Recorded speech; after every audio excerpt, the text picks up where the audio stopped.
Ladies and gentlemen, a statement from Pete Blackburn. Earlier this week, I had a regrettable and unfortunate lapse of judgment for which I want to apologize. I have long promised myself that I would not sink so low as to get outraged and emotionally triggered by the Golden Globes, an award show that we all really know doesn't actually mean anything.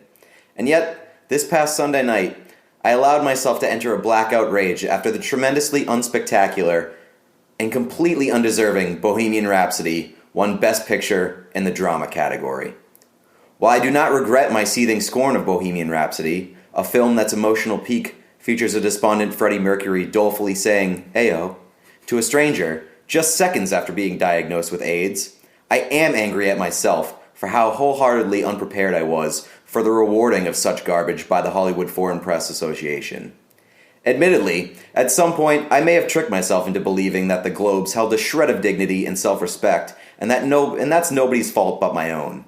I was raised and educated better than that to be so naive. All I can ask for is forgiveness from anyone who was unfortunate enough to find themselves in the path of my emotional self-destruction, and I can promise to you, and myself, that I will work on becoming better and stronger each day to ensure that this will never happen again. This is a teachable moment that I will carry with me to the end of time. And although I will never be able to forgive the Hollywood Foreign Press, hopefully I will one day be able to forgive myself. Thank you. Brunch! Hit it, boys!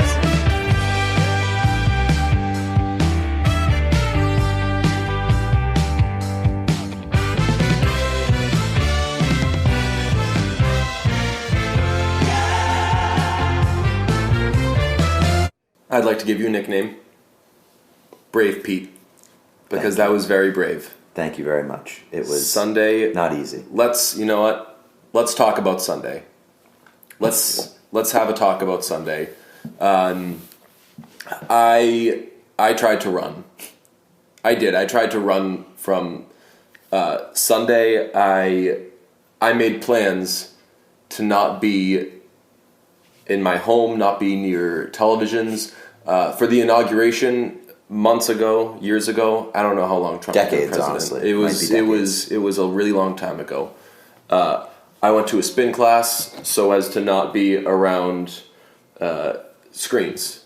I tried to get away from it. So Sunday I took a similar approach. I didn't go to spin class. I had already gone that morning. I'm not going to go twice in a day. I'm not. What am I? The Hulk? Right. What am I, the Hulk? So I made plans to just go out. And as the night went on, I found myself in a bar. And someone pointed out, "Hey, the Globes are on. The Globes. So they call them. Did you love them? The Globes. They're doing movies." And I said, "Hey, that's not what this is about." And I sat there and I said, "You know what? The sound was off. Touch Tunes was going. I was spinning the hits, but eventually it kind of I'm reading lips suddenly. I'm eager to see what's going on, and I saw Rami Malek win for Best Actor, which really upset me. Honestly, in dead seriousness, don't say it's just the lesser of two evils. It's not bad. It's still bad. I was willing to let that one go. I was willing to let it go. Rami Malek was. He seems like a nice guy. He seems like a nice guy. Yeah. And I thought that he was the best part of that movie. And I know that you didn't feel too strongly about his performance.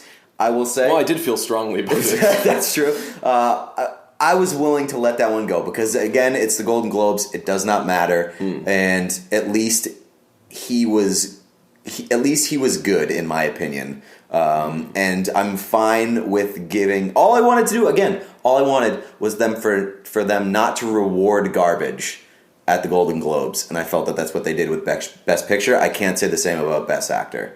I thought there was definitely more deserving candidates, but I was willing to let it pass. I mean, they gave the wife to Glenn Close for Best Actress. I haven't seen that movie, but I bet she wasn't better than Melissa McCarthy.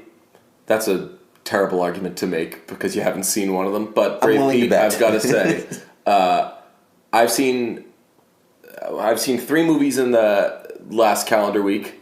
2 of them featured better Freddie Mercury performances than Rami Malek. The one was Lin-Manuel Miranda in Mary Poppins. Yes, he was way more Freddie Mercury-like than Rami Malek was as Freddie Mercury. And then one of the guys in The Favorite. There's only 2 guys in The Favorite, but the one that she doesn't marry.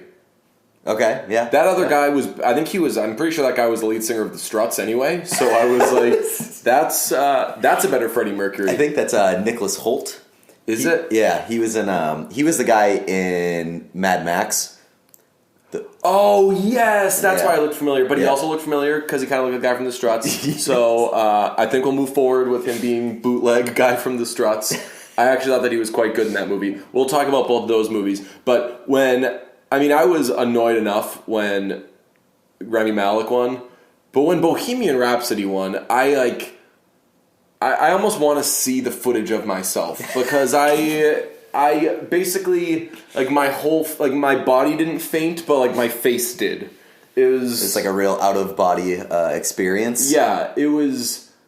Again, Golden Globes don't matter. I didn't care about watching the Golden Globes, and really, when I intentionally didn't watch the Golden Globes, it wasn't because I didn't want to get annoyed by things, or I didn't want to get triggered, because I was like, nothing can happen in the Golden Globes that'll make it. The Grammys are the lions, right? The lions don't concern themselves with the opinions of sheep. Yes. Right.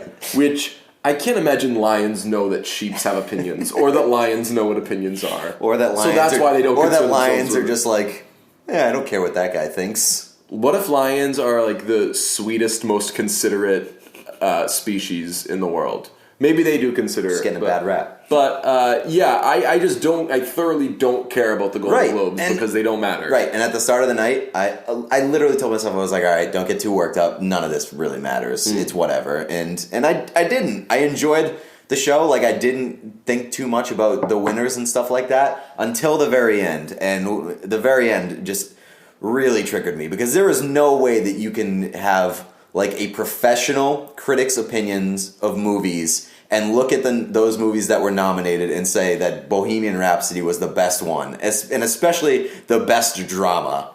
I don't understand. Like, did they think that they were being woke by being like, oh, Queen, Freddie Mercury, gay icon and everything? Because it was a movie that kind of did a disservice, I would say, to his homosexuality. Like, it was a movie about a gay icon that got kind of was by his girlfriend. The movie was like ashamed of him being gay, the way that they totally danced around it, and like were in very few ways overt. And not to use the word necessarily as like a gay term, but Freddie Mercury was flamboyant in everything he did, and they really did not make him right, and they really, really did not play to that at all. Like that movie just did such a disservice to him, and it's so weird watching Brian May and being like, I hate you, Brian May. It's like, I hate what you've done. Right. I hate who you've become. Right. It's like if I was like a kid, I'd like yell at my parents and be like, I hate you, Mom. And like, deep down, let me tell you, I am crazy about my mom. Yeah. I love my mom so much. I love Brian May like more than anything. But in this moment, I do hate you. I've had a falling out with Brian May. It's just terrible seeing him go up there and kind of reap the rewards of this terrible work he's done. But gotta say, and I tweeted this, Roger Taylor looked delicious. Did you see? No. He had a mustache that was just like very like well groomed. I don't know what he's up to there, but looked great. And I hated so many different aspects of this win. And one of them was the fact that Mike Myers is like now like a central part of this acceptance and things like that. Like I saw the video afterwards backstage where he was giving like this speech about how everything's come full circle with him. And I know that we've talked about that before, but like, dude, your can role make whatever in that you want movie come full circle sucked. when you make it up. Yeah. Like your role was fucking fake. Your entire plot line was completely generated for the sake of screen, which I know that a lot of movies do that. My biggest issue with this movie is that they didn't need to fucking make shit up. And that goes back to our initial Bohemian Rhapsody takedown episode. A lot of people, because I've been getting this shit on Twitter, people were like, you realize that based on a true story doesn't mean like shot for shot, blah blah. I'm like, cool, yeah, that's because this true story isn't as fucking cool as the one that they make. Yeah. How is this story cooler than the story of Queen? Again, YouTube any sort of like documentary on a night at the opera or a day at the races, anything that they recorded, or just interviews with Freddie Mercury or the Live Aid performance, and you'll just be blown away. Queen Rock Montreal, any of those things, they could have just done that. And the actual performance of Live Aid is the only thing that they seemingly wanted to get right, and they kind of put all their effort into doing that, which, sweet, that was really cool, but it was too late. Yeah. You know how I know it was too late? Because it was literally the last thing they showed you. They showed you every bad thing in the world. First thing. They showed him, I think, walking out, which was actually pretty impressive because, according to the movie, his AIDS was so bad at that point, which he didn't have. Yeah. He did not have AIDS at that point. They wheeled him out. Yes. He did not have AIDS. And like, so like my anger here. And I don't want to make it seem like I'm telling people that they can't enjoy the movie. If you like the movie, fine, whatever. Like, I'm going to think lesser of you if you enjoyed that movie. But I understand that there's like a pretty split reaction on it based off of like viewer score and stuff like that. And I get it. Like, if you're going into that movie, you just want to watch people fucking dance around and play Queen on screen. You're not going to see him dance that much, though. That's true. You're not even going to see dancing. If you just want to look at somebody pretend to be Queen for like 2 hours on the screen while you listen to some actual Queen music, fine, whatever. Like, there's a good chance you would have been happy with whatever bullshit was on the screen in that movie for 2 hours. Whatever. You're allowed to like bad movies. I like bad movies. But if you can't recognize that was the absolute worst movie in that category, then you're a fucking dumbass. That's like that is literally something you need to be able to associate the two. Where it's like, I like this bad movie, and saying like it did not deserve Best Picture. Oh god, I mean, like there's a reason why when we're talking about like, movies that we think will be nominated and everything. Right, I'm not putting my favorite movies. We're not talking about Mamma Mia 2. I am saying Paddington should We're be. not, like, I was never legitimately saying, like, Happy Death Day should be nominated. Like, you can love a movie that you know on some levels is cheap or corny or bad. So here's the thing. You can say that Bohemian Rhapsody was your favorite movie of the year. You cannot say that Bohemian Rhapsody was the best movie of the year. If you think that Bohemian Rhapsody was the best movie of the year, you didn't see enough movies. And that's something on which I reflected the next day. Like, and when I just got after my initial rage, I was like, how could a person, and again, I am the calm down about A Star is Born person, how could a person possibly see those two movies and not only think A Star is Born is way better than Bohemian Rhapsody, but not think one of these is a movie? What the hell is this other thing? Like that is how big the gap is between those two. And I mean, it sucks. Golden Globes are trash. Again, I didn't watch, so I don't really know anything else from the Golden Globes other than and the Golden Globes kind of divvies up they get more specific. They'll do best picture for drama versus best picture for comedy or whatever. And Grammy or the Oscars will really just tell you how they really feel, which I appreciate. One thing I've realized as I've been just from seeing a glimpse of that, and as I'm starting to knock off movies that I think will be nominated, Best Actress years it's either like all or nothing. It's either like, okay, it's obvious Julianne Moore is going to win for Still Alice, or you're like, man, it could be anybody this year. I want Melissa McCarthy to win. I hope that she does.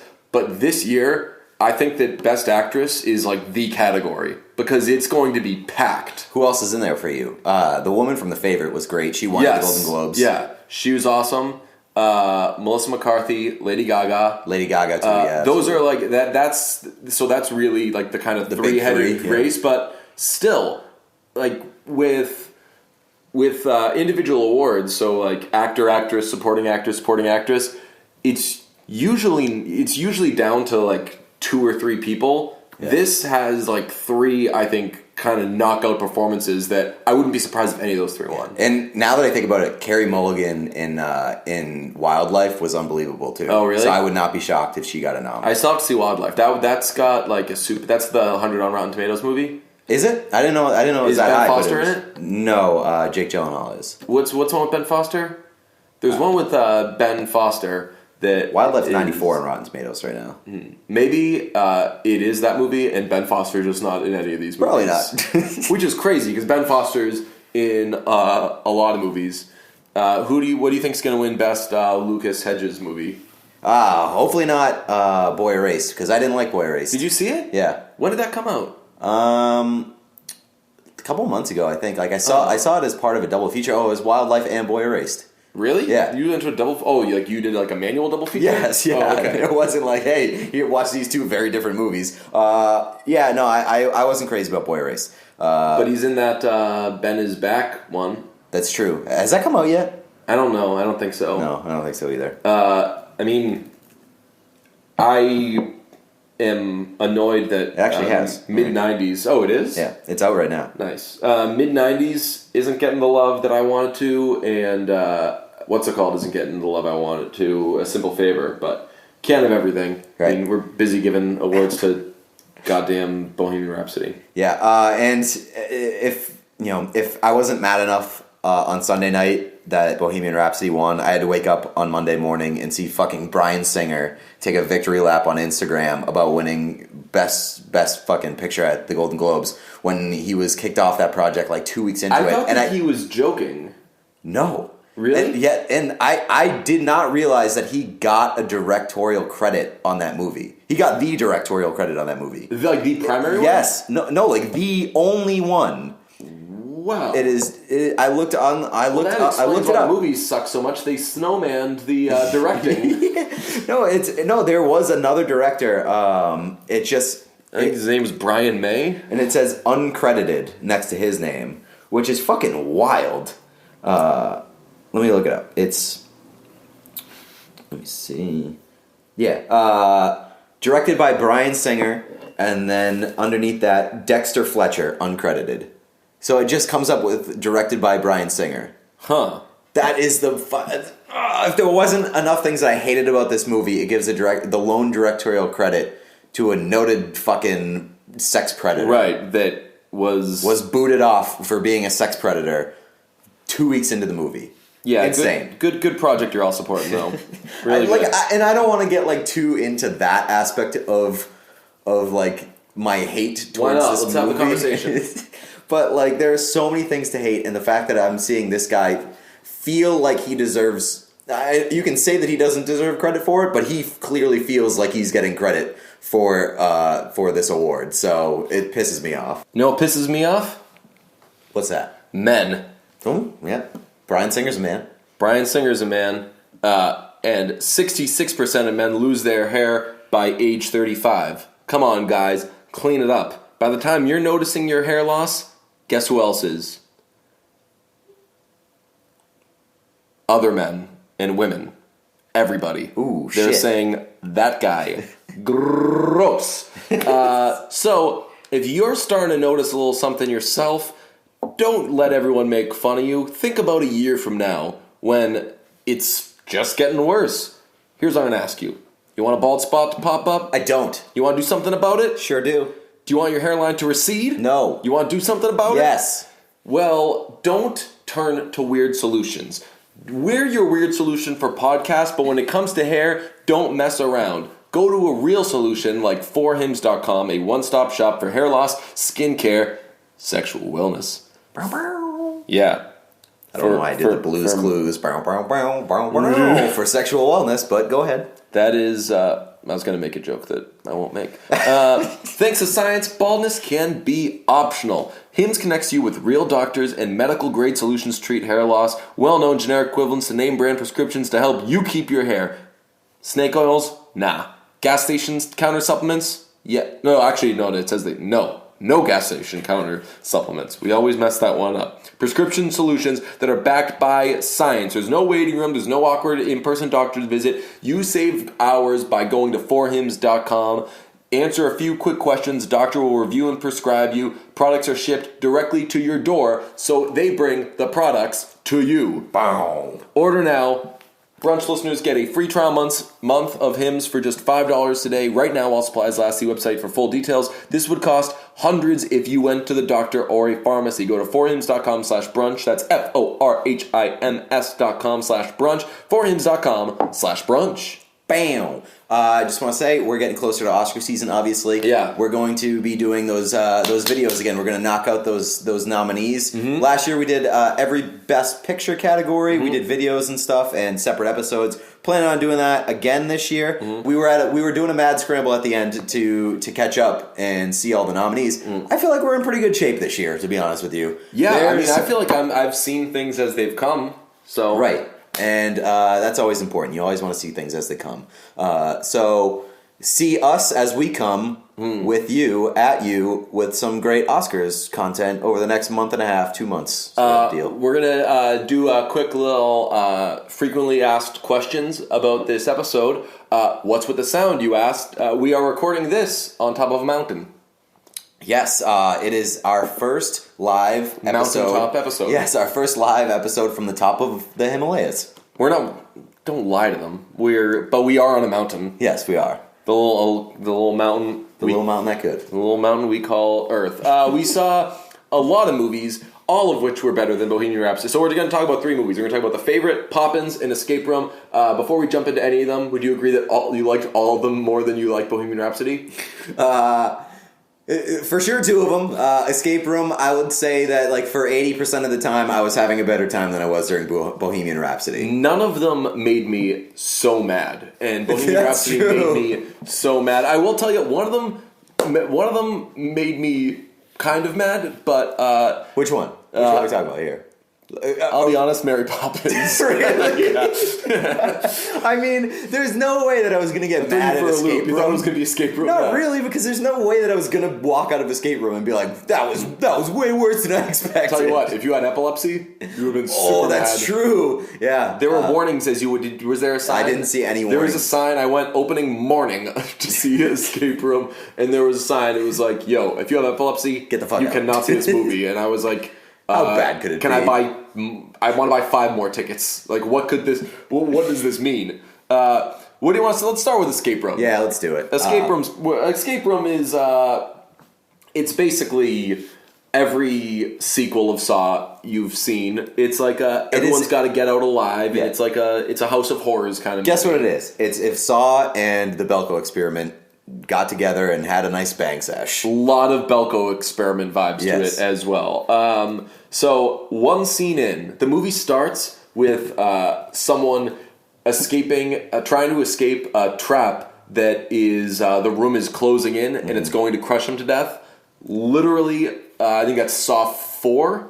So I wrote down one scene and I wrote, okay, so it's Saw. They literally stole the first room from Saw. 10 minutes in, they start getting these kind of quirky invites to like this thing. So 10 minutes in, it's Would You Rather. Yep. I did think of that. All of my notes, I kept writing down like, okay, so it's this bad movie we've seen. It's this bad movie we've seen.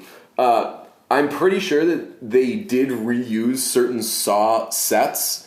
Like there was a part where they're, when they all get their medical records or whatever, or they see that they find out that they're all lone survivors. That is like where Saw 3 takes place. I'm almost sure of it. Where they have John Kramer in a hospital bed and they're trying to tend to him. It's, yeah. But overall, somebody says surviving is a choice. Make yours.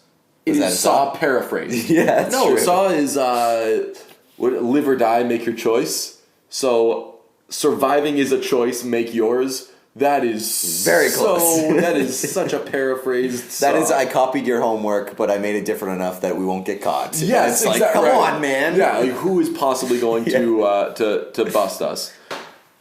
Thoughts on the film?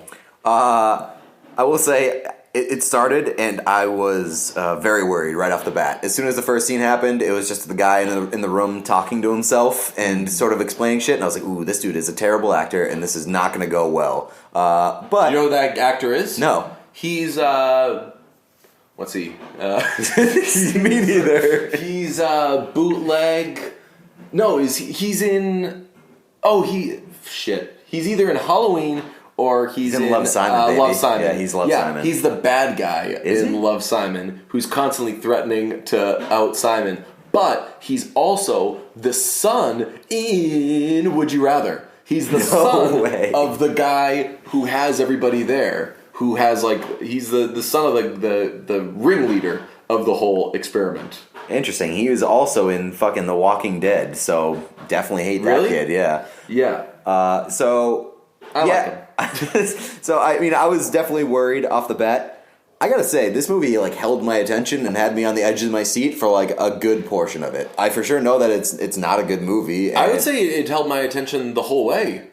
Yeah, but I mean, I was not mocking it until the last 15 to 20% of it. It really went off the rails at the end. It did the Belko experiment move. Yeah, exactly. Which is so these people are in this escape room thing, and we'd be remiss if we haven't mentioned Jay Ellis yet, but Jay Ellis is one of the people. That kid is one of the people. Bootleg, the kid from Grand Budapest Hotel, is one of those people. Can we do bootlegs with kids? Yes. But Bootleg, the kid from Grand Budapest Hotel, is in it, and it's the stakes are higher than you think, and people are dying, and blah blah. It's every Saw sequel that's like a House of Horrors that you've ever seen. But it did the thing that the Belko experiment did, which was at the end when the person gets out, it turns out it's way bigger than they thought, and it just presents this whole new fucking big thing. They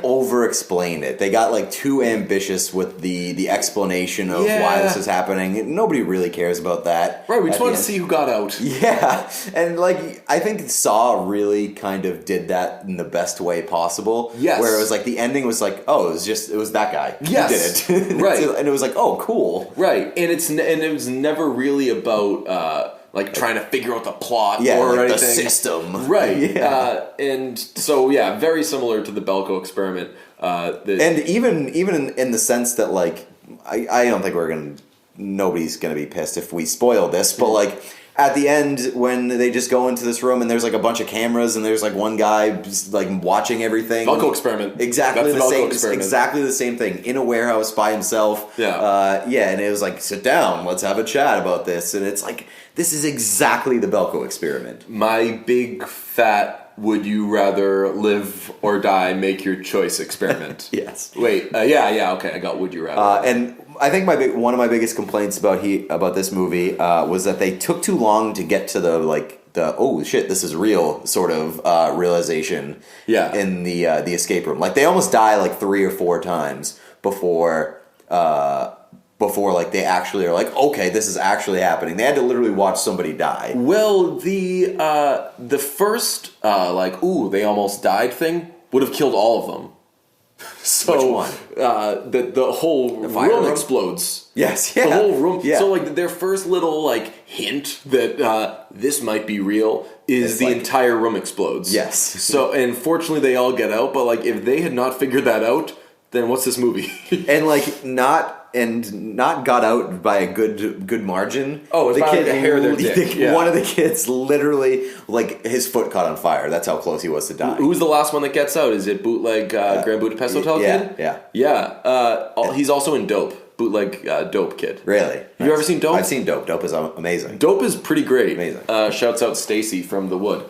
Also rest in peace Bootleg kid from Grand Budapest Hotel. He's the only character in it that knows anything about escape rooms. He's a professional escape room player, and he's for sure the first that dies. Yeah. He's the only one I thought that was kind who of knows funny. how to do these things, and they just kill him the first second that they get. I'm pretty sure that kid is not in Dope because I'm on his page right now, and it's just 5 movies, and they're all terrible. Wait, he's in a movie.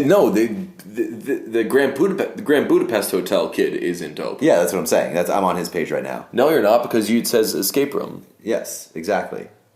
Wait, that's the... Yeah, that's the kid. So this is the kid. That's the and this is the movies that he's in. Yeah, that is not the Grand Budapest Hotel kid. I know. That's bootleg. Oh, okay. Okay. Yeah, I'm saying Grand okay. Budapest Hotel Kid is in both Grand Budapest Hotel, dope, and for sure not Escape Room. But you might have been thinking of bootleg Grand Budapest Hotel. Yes, bootleg Grand Budapest Hotel Kid is in nothing. Is also in bootleg Taken, and it's called Tooken. I did see that in his credits. Yeah. There was what was the Amy Schumer Goldie Hawn movie? Oh no, that was supposed to be called Tooken, I think. Really? Yeah. I don't know. I forget. I didn't see that movie. So let's move on. Nobody saw that movie. What do we think of Jay Ellis' character? Jay Ellis plays an asshole. Yeah. And he plays like a real bro. And I think that I've been mocking bros for so long. He makes that bros when I look good, see man. an actual bro, yeah, maybe it's just because he's so handsome. So he's like a douchey bro. The kid asks the Grand Budapest Hotel kid asks because his thumbs are messed up. He says, "Are you still able to play video games?" And Jay Ellis says, "No, I just have sex with women instead." Dude, no. So like, if I heard an actual person say that, I'd be like, "Oh my god, you don't have sex with women, you fucking loser." No shit, but like when it comes out of Jay Ellis' mouth, you're like, I was like, man, that guy's cool. I bet he does have sex with women. And I give credit to the movie because they could have so easily cast like the most douchebag Wall Street looking kid ever, because that's basically what Jay Ellis' character was. He is like his posture is just like he just carries himself. He is like a silver spoon Wall Street douchebag, like straight off the set of Wolf of Wall Street. And if they had went like the easy route there and put like just like any sort of like white. Like a pudgy white kid? Yes.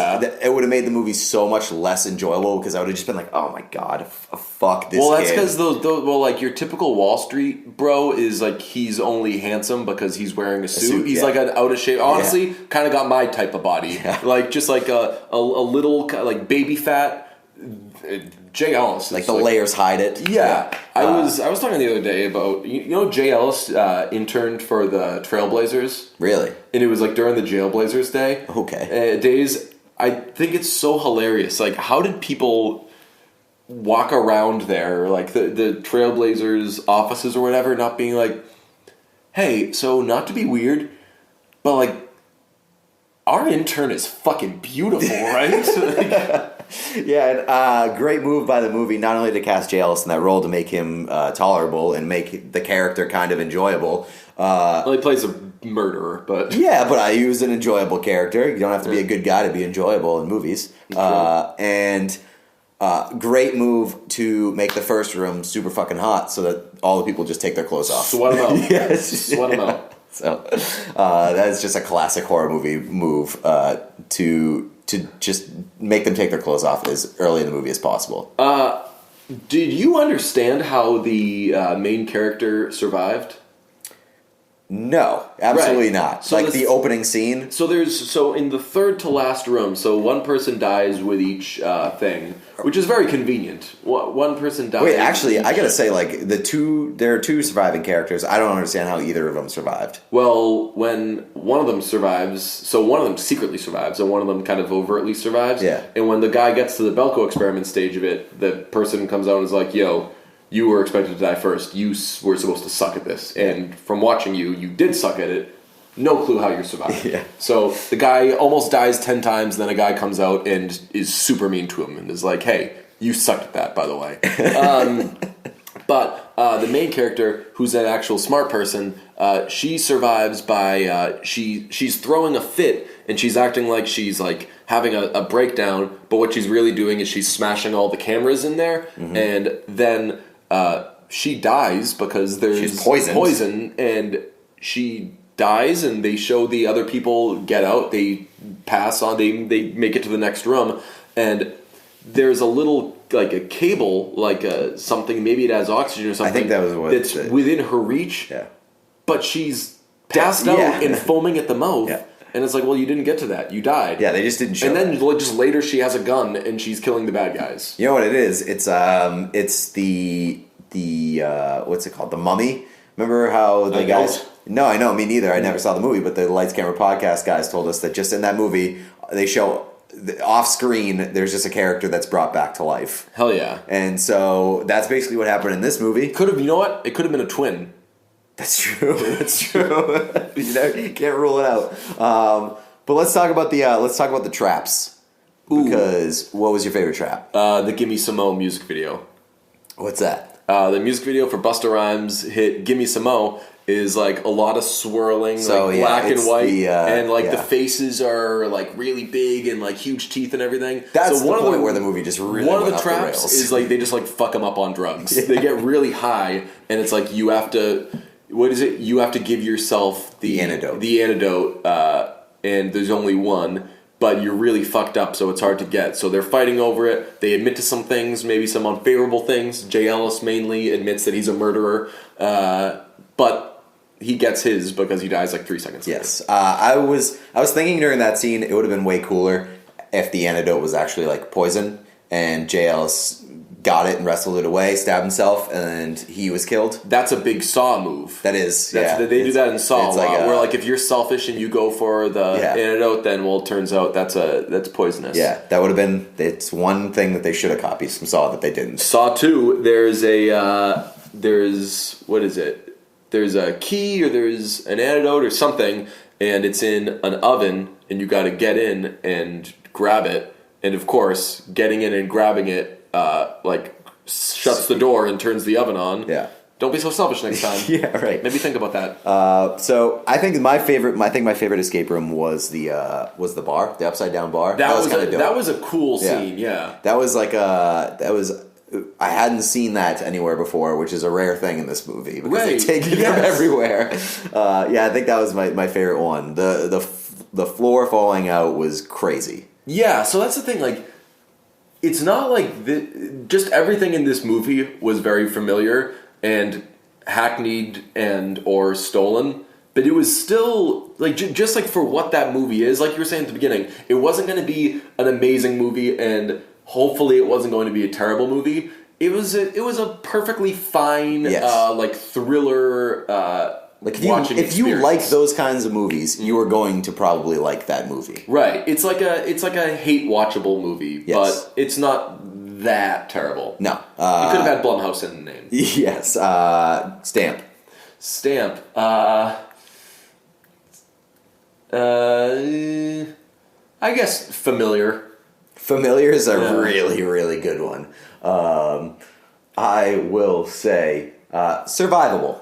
Yeah. That's a pretty good, you see what I did there? The movie review things, the newspapers, that's what it would be. It'd be like, tough to survive escape room. Yeah, well, and I will say it is a survivable movie. I would be remiss not to mention the fact that before this movie started, the screen wasn't working in the theater I was at, and a man literally brought a baby to the showing, a literal baby, not like a 4-year-old, a baby, which is a wild move. I don't hate that move because if it's a baby, like you don't bring a toddler to that movie, but if you bring a baby, it's not going to get scarred by it. It's not going to impact that thing at all. But if I have a baby, I'm going to bring that thing everywhere. It's once you have a toddler that the real problems start. But what if the baby starts crying?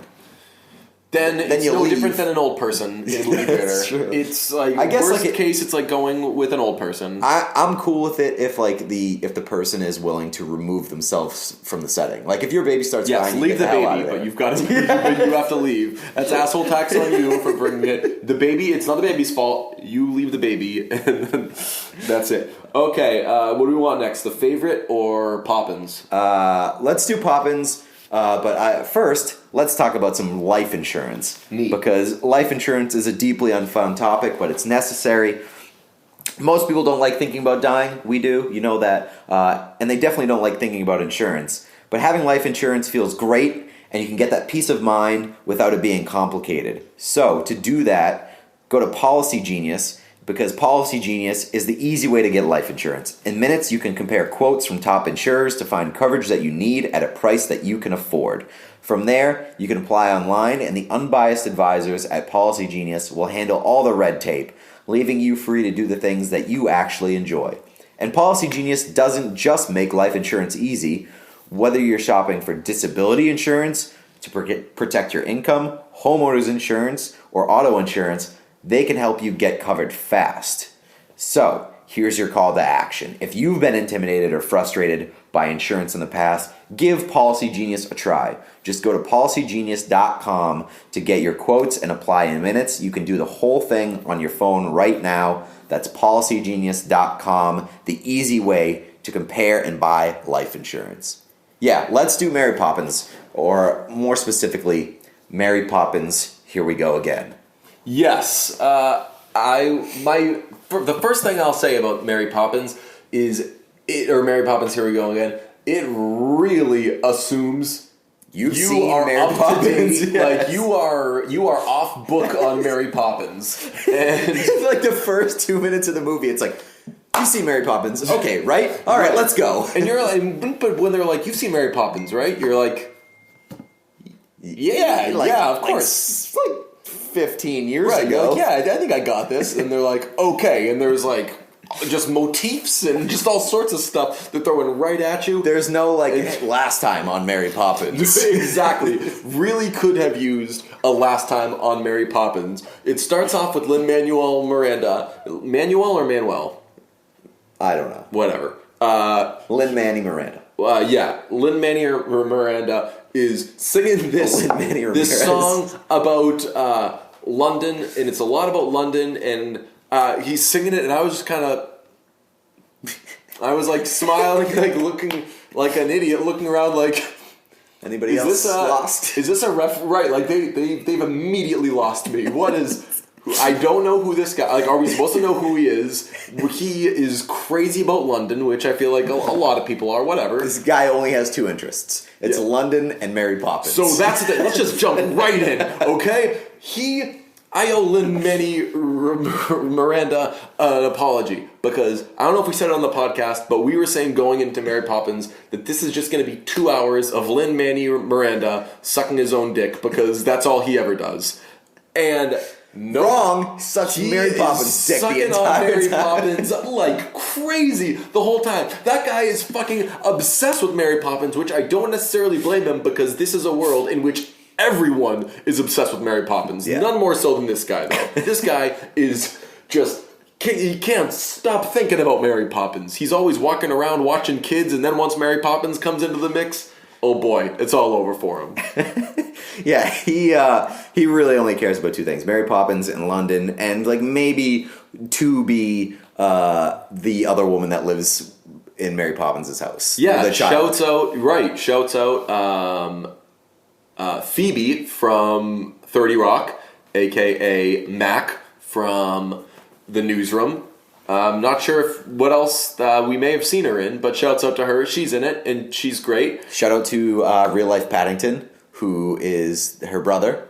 Really? Yeah, that guy. That guy's Real Life Paddington? That guy's Bootleg Real Life Randy? Yeah. Wow. Bootleg Randy is Real Life Paddington. He also won a Golden Globe over the weekend. We can be happy about that one. He did? Yes. So so what does it mean if the bootleg version of yourself wins something? That's true.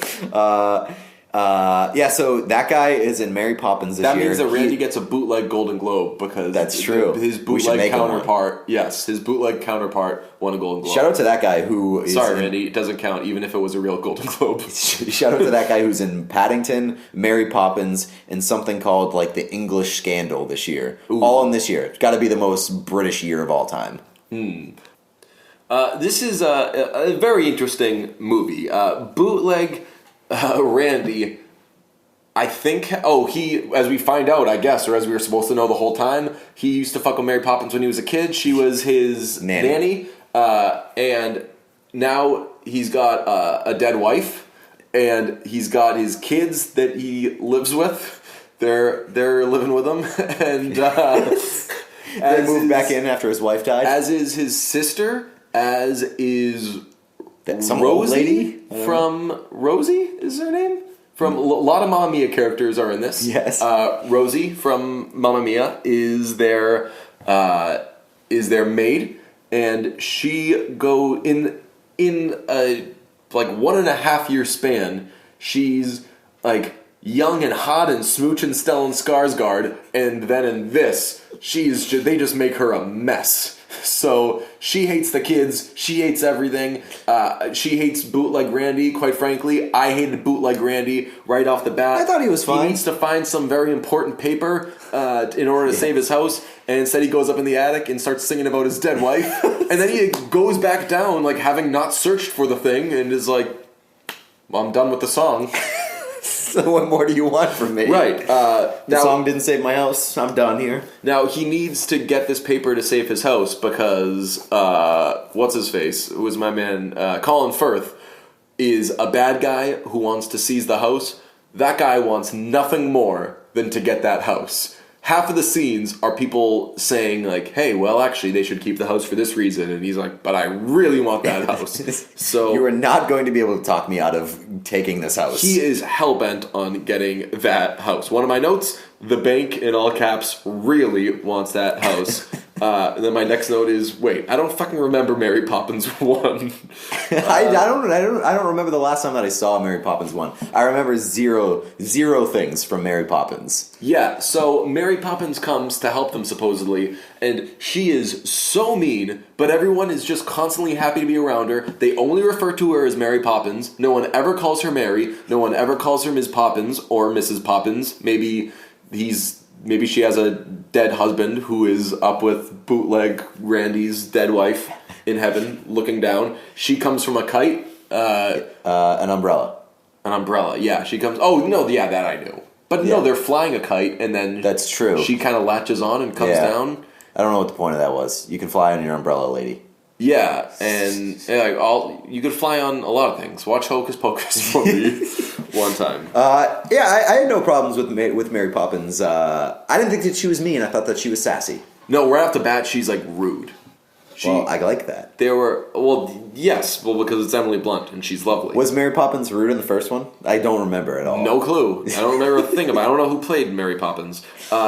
There's a scene where they go to visit Meryl Streep. The entire cast of Mamma Mia is in this movie. They go to visit Meryl Streep to have something fixed, and they go visit her at her shop, and she sings a big song about how it's the second Wednesday of the month, and she can't fix things on the second Wednesday of the month because everything gets upside down. Whatever she does, escape room.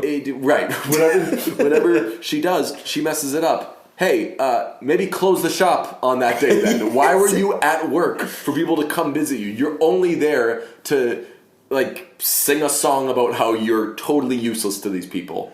Yeah, that's true. I thought that was, like, a very unnecessary scene. Completely unnecessary in the grand scheme of that movie. It was basically just shoehorning Meryl Streep into the movie. Yeah. And... honestly, I thought that there was like several musical numbers that served no real purpose to the movie. Oh yeah, but the P times for this movie are anytime someone starts to talk a little musically, within 8 minutes they're going to be picking it up to maybe kind of singing, and then 43 minutes later they're going to be in the middle of that song. They really took forever to get in that song. The animated scene was like very, very long, but that was contained like a couple of the best songs in that movie. I would like to see that on whatever drug they gave them in Escape Room, like where it's all trippy. I thought that was very cool. Because the one thing that I remember from Mary Poppins is that they go into a painting, and don't remember. Yeah, so I guess they go into a painting in Mary Poppins, and in this one they go into a bowl. And so, like, they had, like, a similar but not exactly the same sort of deal. And I thought that was very cool. Yeah, and they tell them, whatever you do, don't go to the edge of the bowl. They go to the edge of the bowl, they fall off, and they're fine. No real stakes. There were just it was total bumper lanes this entire movie for those like kids. The biggest stakes in this movie was like, hey, maybe they take this guy's house and he has to go live with his sister who offered to let him stay. Like this guy wasn't going to be homeless. Right. I'll tell you who I do like in this movie. The Learys. Who's that? It's just Lin, Manny, Miranda, and a bunch of people exactly like him. They do pole dancing on light poles, and they seemingly just ride around town with ladders. Yeah, turning on and off lights. Turning things on and off. If you need something that requires a ladder, they are begging to help you out. They just sing a lot. They tap their feet a lot. that I could do. So it was like very late in the movie, and I was like, okay, now we're talking. Now these guys I like. They hype up balloons big time in this movie. At the very end. There's balloons, and if you get a balloon, you can do whatever you want. If you with a balloon in your hand, someone can shoot you, and you're like it's like the Mask. You'll just regenerate. You'll be completely fine. They do cancel Colin Firth's character. They could have given him a redemption arc, which would have been problematic, but they cancel him. They give him a balloon that, what does it do? It doesn't work or something? He's like not. He doesn't have enough youthful spirit or something like that. Right. That his balloon won't float. Right. So they cancel him, Yes. which is also problematic. So wasn't crazy about how they handle Colin Firth. I don't know what the option was because again, you can't give someone a redemption arc, and you can't cancel somebody. So it was tough times to be making this movie, I guess, for Mary Poppins. They brought back Dick Van Dyke for a scene at the end. Really? Yeah, he does some dancing. He's the old guy. I may have been gone by that. That movie ended. It was like, No, you were around for the balloon scene. So this one happened before. He was the Colin Firth's dad or uncle or whatever who comes in and does the dance on the desk. Oh yeah, he was great. And Colin Firth is telling everybody like, "Hey, don't listen to him. He's got Alzheimer's or something." But yeah, overall, I really liked. I wouldn't say I really liked it. I thought that it was cute. It's a pretty cute movie. Yes. It's a pretty cute movie. Okay, it was enjoyable. Okay, what's your stamp? My stamp is I don't know. I gotta think on it. What do you got? I wasn't in the mood. I would say I wish I saw the original. I think that's a good stamp that I can come away with. Or maybe You should just make it clearly a sequel. Clearly a sequel. Yes, that's a good review. Okay, and lastly, let's go to we're gonna do an actual real good movie. Yes. Something that you love the movie, I love the movie, Randy loved the movie. The Favorite. Everybody seems to be loving this movie. It seems to be A favorite. a favorite. It no is, you, because we're I'll Americans. say jumping in right now. No, but the band Chicago did the song "Color My World" and they threw a U in there, and it was really cool. It's my favorite of what will probably be nominated for Best Picture. I still don't necessarily have a grasp on what's going to be nominated for Best Picture. Me neither. I feel like it's going to be like half movies that I'm going to have to see because I just like missed them. But it's one that if it won Best Picture, I'd be cool with that. And I feel like last year, maybe, I had a tough time finding movies that I was like, hell yeah, I hope this wins. Actually, that's not true. I really wanted Phantom Thread to win. I want to Get Out to win. Yeah, I would have been cool with Get Out. I would have been cool with Phantom Thread. I was cool with Shape of Water. So Yeah. Yeah. Yeah, and this is for sure, I think, at the top of my list. And I was just like... And I think a big reason why I loved it so much is because I went in expecting to hate it, and because it has that like when I saw the preview for it, I was with you the first time that I saw the preview. I forget what movie we went to see because we don't go to see movies together very often, but we were there together. That's the preview right. came on, and I did a little gesture. I immediately turned to you and I said, "Fuck that!" Right, I think we did some of these. Yeah, some of the throat slash. Right, the Jonah bro. Hill, and the in the stands thing. Yeah, bro. All I knew about it was that Emma Stone was in it. All I knew was that it was like in colonial England or whatever, and that they wore those still don't know fancy dresses and stuff like that. I don't even know if it's colonial England. It's just like I could not have told you what time it was. Seemingly, it was English. Yes. I put out there after that I loved it, but like Michael Scott when he's talking about The Wire, when he's all excited to be watching The Wire, I don't understand a word of it. It was like I got what they were saying the whole time, but I just didn't understand like the lingo. The setting. I just had no concept of the setting, but it's a very Wes Anderson kind of movie. Yeah, so that's what that's what kind of caught me off guard. It has like this very proper sort whimsical. Yeah, but like it presents itself, or at least it presented itself in the preview. I think I was turned off as soon as I saw like the the old style sort of like setting, the period piece of it. I thought that a lot of those movies tend to be very proper and very like uppity. So I went in expecting to hate it, but man, if this movie does not have like everything that you could want, it's got really funny points. Yeah, it's got it doesn't take itself too seriously, which was the thing that caught me most off guard. It's cutting. It's very cutting. It's dry at points. It's got a lot of drama.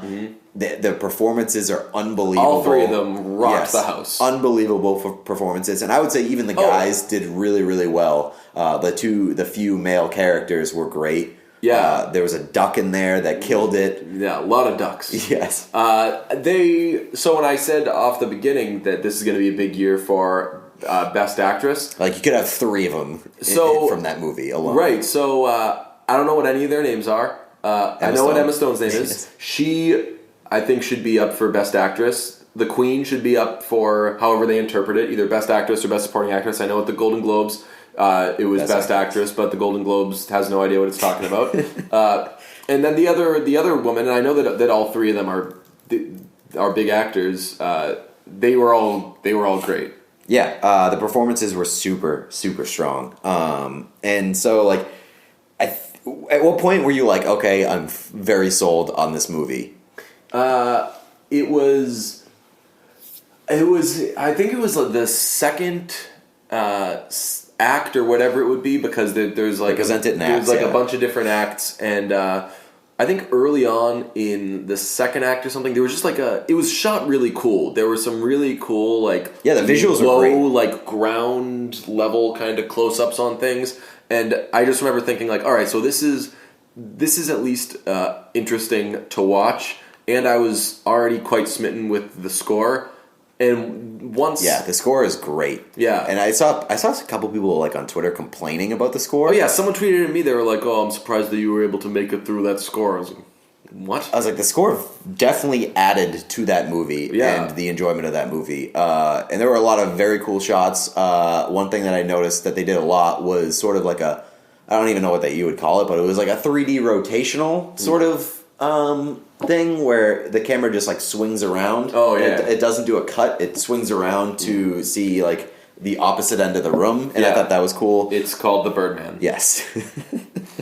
I mean, it's got to be up there for me in terms of like, I would say it's one of my favorite movies of the year, and it's one of the best movies of the year. It kind of hits both notes for me, and it definitely has Best Picture buzz, like no doubt. If it's not in the list of like for the Oscar Best Picture, like this is not a big prestige movie year. Yeah, it's got to be in there. Well, I hope so. We haven't seen the, and I really don't want to see it. What's the other one? What's the one with Saoirse Ronan and Mary Queen of Scots? Yeah, I love Saoirse Ronan. But I need like a break from Saoirse Ronan movies. If this is the Saoirse Ronan movie I have to watch this year, like I can't do multiple like Elizabethan movies this year. Yeah, and I think The Favorite, and that was awesome. And I think that one's going. I think the Mary Queen of Scots is going to be what I thought The Favorite was going to be. Right, some boring ass like its own ass Darkest Hour theater. Shit. Yeah. Oh, Darkest Hour was the worst. Rami Malek winning and Bohemian Rhapsody winning is the angriest I've been with an award since Greta Van Fleet was nominated for a Grammy and friggin' Gary Oldman won. And disgusting. I think we got to put a cap of like people pretending to be, or like biopic people, right, like, one a year. Ooh, just put one of them in. They made you look like this person, so it was really good. If that's the case, then you know what movie wins every award this year? What? Mission Impossible 2. Yeah. No, Rami Malek should be automatically disqualified from Oscar contention, Best Actor contention, because he was not even close to being the best, I'm going to pretend to be this guy of the year, because that is Christian Bale in Vice. Oh, I was gonna say bootleg Richard Jenkins for pretending to be Richard Jenkins on Halloween. Yeah, that's pretty good. No, Christian Bale fucking killed in Vice, and so that should automatically disqualify Rami Malek in my mind. In this movie, the moment that I think I was completely won over was the dancing scene. The dancing scene where the guy just like starts doing like the most insane dance. Yeah. I was like, fuck yeah. Right. This movie is in on the joke. Like, or it's not even like in on the joke, it is creating the joke. There were many winks and nods throughout the movie, and for people that were like supposed to be very, very proper, obviously kind of behind the scenes, nobody is as proper as that. Yeah. So, like, the little side line, there's a line about a tongue that got big laughs from the theater, myself included. They're talking about Emma Stone, and the Queen says something about a tongue, and it may have even gotten, like, a fall back and clap, kind of whoop, there it is, kind of laugh. Yeah, great movie. I want any of these people to win or just be nominated. I still think that Melissa McCarthy was held up a movie kind of on her own. Not that that's not true, because the other guy was really good. Yeah, I think that I'm going to be pretty obnoxious about The Favorite as things happen in the next couple of months, just because I don't want people to fall victim to like the way that I approach the movie, where like I would have for sure not have seen this movie had it not been for the podcast, and had it not been for like we got to knock everything out that's going to get Oscar buzz. Yeah, I wouldn't have gone to see that movie. And so I am going to like plead with people who enjoy movies to give that movie a shot, even if you don't want to see, even if you think that you don't want to see it, because it is absolutely one of the best movies of the year, if not the best. What would what's your stamp for it? Man, I'm going to say a powerhouse. Mine is amazing, and I'm not just saying that, because I feel like there needs to be the qualified, because like someone sees that and people can say, hey, The Favorite's amazing, and you look at the trailer and you're like, yeah, but that's not the type of movie that I would like. Right. Well, shut up. That's exactly what I'm saying. Like, this is the kind of movie that people say it's amazing because they feel like they have to say that it's amazing. Yeah. And there are a lot of movies like that. And we've been accused of that, by the way. Like, we've been accused of just like following crowds. Really? We've been accused of that, and we've been accused of being contrarians just for the sake of it, to get attention and stuff. I think that we are very, very honest with ourselves and with everybody that listens. We don't care like what the ratings are and stuff like that. This is one of the best movies of the year. I will go to war for that, and I don't think that many people will challenge me on it if they actually go see this movie. And I think that there are movies that convince people to say that they love them because they think that they should, and everybody else is saying that. I'll tell you, one movie that I don't get or don't fully get is Roma. Like that, I watched that movie this week, and that's getting like a ton of Best Picture buzz. There's a lot of like technical aspects that I really, really liked about it, but I'm telling you, don't really get it. Well, story everyone's was not that saying interesting to me. that it's really good, so I actually loved it.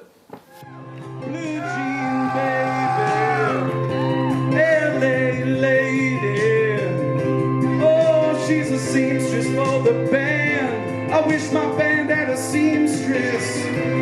Pretty-eyed pirate smile.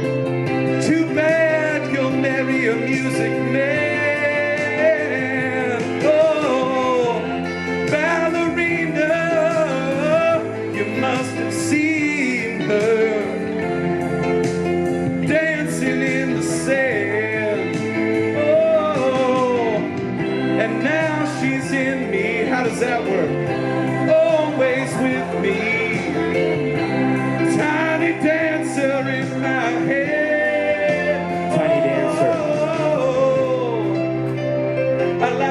one piece. I like your one piece too. But how it feels so real, lying here and no one near but only you. And you can hear me, and I say softly, oh, slowly, oh, hold me closer, tiny dancer. Got the headlights on the highway, I'm playing my nipples, rolling down in sheets of linen. Oh, you had a busy day today. Merry Christmas, Satan. Hold me closer, tiny dancer. Oh, got the headlights on the highway. Oh, lay me down in sheets of linen. 100-pound motherfucker. You had a busy day today. Oh, I'm gonna get some free pizza. Oh, can I have one of those fancy martinis with foam on the top? I got my brand new C-Con.